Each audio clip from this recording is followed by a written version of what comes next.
Alain, propos d'un Normand. Le gui.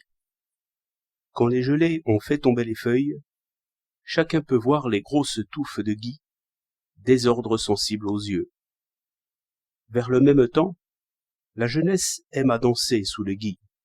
On dit que cette plante vigoureuse et toujours verte porte bonheur aux amoureux.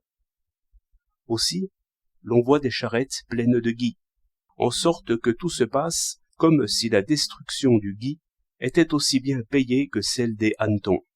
Mais quel détour savant!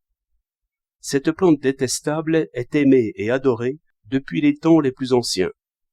La sagesse politique n'a pas inventé de meilleurs moyens pour délivrer les arbres. Cela fait voir que la science languit, comparée aux passions. Vous faites voir avec quelle force le gui s'attache à l'écorce.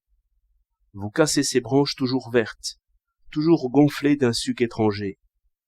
Ses graines visqueuses, ses feuilles robustes, brillantes, bien nourries, tout cela représente enfin à l'esprit un végétal de proie, plus fort que l'hiver, ennemi des feuilles printanières et des ombrages. Mais cette poésie a quelque chose de triste. On ne l'aime point, on n'y croit point. Raconter au contraire que ces touffes, si vivantes et si affirmatives au cœur même de l'hiver, sont le symbole de la vie et de l'amour vainqueur. Alors il ne faut point d'autres preuves. L'espérance se jette sur ces fausses promesses et les dévore. Chacun veut du gui à son chapeau. Et j'ai entendu conter qu'en certains pays de Normandie, il y a, vers le temps des rois, une espèce de fête au flambeau, où l'on brûle avec des torches de foin la mousse des pommiers, non sans chanter, danser et banqueter. S'il s'agissait seulement de détruire cette mousse par le feu, personne ne s'y mettrait. L'esprit tout seul ne croit guère à ces œuvres froides. Quel rapport entre cette méchante mousse et le beau cidre? On comprend la chose peut-être, mais on n'y croit point. Il faut que la sagesse ait un air de folie. Bref, comme dit Auguste Comte, nous sommes fétichistes, et nous le serons toujours. Au temps où les épis se forment, je voudrais une fête des coquelicots, des bluets et des nielles. Ce serait aussi une fête des enfants. Ils apporteraient par brassées toutes ces fleurs brillantes, qu'ils auraient cueillies le long des sillons.